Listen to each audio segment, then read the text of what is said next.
খুব স্পর্শকাতর একটা সময়, স্পর্শকাতর একটা বিষয়, যে বিষয় নিয়ে আজকে আমাদেরকে কথা বলতে হচ্ছে। আমার হাতে এরই মধ্যে একটা অনাস্থাপত্র চলে এসেছে। আমি যদি দর্শকদেরকে একটু দেখাই, আমার এখানে যদি কোনো একটা ক্লোজ শট ধরা হয়, একটা অনাস্থাপত্র, সেখানে 8 জন পরিচালকের সিগনেচার। সেই জায়গাটায় প্রথম 1 নম্বর সিগনেচারটা দেখতে পাচ্ছি নাজমুল আবেদিন ফাহিম, রয়েছেন সাইফুল আলম স্বপন চৌধুরী, ফাহিম সিনহা, মাহবুবা নাম, কাজী ইনাম আহমেদ, মঞ্জুর আলম এবং সালাউদ্দিন চৌধুরী। আমার কোয়েশ্চেনের জায়গাটা হচ্ছে, এই পরিচালকরাই ফারুক আহমেদকে নির্বাচন করে প্রেসিডেন্ট মনোনীত করেছিলেন, এখন তারাই আবার অনাস্থা জ্ঞাপন করছেন। বিষয়টা পুরোপুরি বিব্রতকর কিনা? বিব্রতকর কিনা সামি, খুব দ্রুত একটু বলতে হবে। কালকে বাংলাদেশ কত রানে হেরেছে? 30 রানের বেশি, এক্স্যাক্টলি মনে নেই এই মুহূর্তে। 37 রানে হেরেছে। আপনি ক্রিকেট অ্যানালিসিস করেন, বাংলাদেশ কত রানে হেরে গেছে আপনি ভুলে গেছেন। এক্স্যাক্টলি, হ্যাঁ এক্স্যাক্টলি। তো যেভাবে ক্রিকেট বোর্ডে যত রদবদল হচ্ছে করেন সকাল বিকাল, আমি একদিন আপনার শোতেই বলছিলাম একদিন যে সভাপতি সহ সকাল বিকাল যদি লোকও চেঞ্জ করেন বাংলাদেশে ক্রিকেটের চেঞ্জ হবে না। যেভাবে পরিবর্তন করেছেন, যে অনাস্থা প্রস্তাব দিয়েছেন না, এইভাবে যদি ক্রিকেটের রেজাল্টটা চেঞ্জ করে দিতে পারতেন খুব ভালো হতো। আমার বিশ্বাস এই ফারুক আহমেদ সহ, তিনি তো ক্যাপ্টেন ছিলেন, এনার বাংলাদেশ টিমে খেলানো যায় কিনা।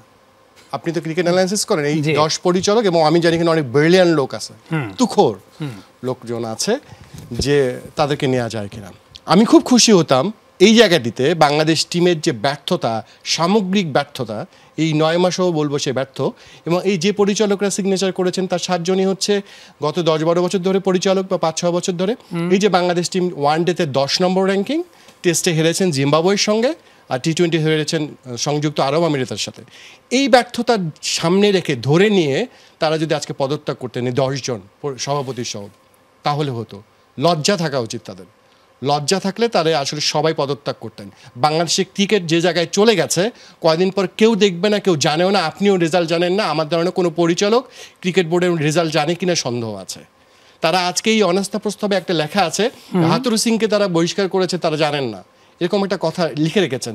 অবাক বিষয়, এই প্রশ্ন আমরা তুলেছিলাম সামি, যে কে হাতুরু সিংকে কোন তদন্তের রিপোর্টের বিরুদ্ধে আপনি তাকে বহিষ্কার করলেন? তখন তো তাদের সব পরিচালকরা হ্যাঁ হ্যাঁ করেছিলেন। আমরা 2023 বিশ্বকাপের রিপোর্টের আমরা বলেছিলাম নাসুমকে, যারা বড় বড় কথা বলেছে তার দ্বারা প্রমাণিত হয়, তাহলে এসব ঘটনা ঘটেনি। হাতুরু সিংকে বহিষ্কার অবৈধ ছিল, তারা স্বীকার করছেন। তাহলে কি দাঁড়ালো? আপনারাই আপনাদের মানে বিষয়টা দাঁড়াচ্ছে। এবং আজকে যার বিরুদ্ধে, মানে ফারুক আহমেদের বিরুদ্ধে তো অনাস্থাটা দিচ্ছেন, এই সরকার ফারুক আহমেদ আর নাজমুল আবেদিন ফাহিমকে পরিচালক করেছিলেন, তার মধ্যে একজনকে তারা ব্যর্থ বলে চলে যেতে বলতেছেন।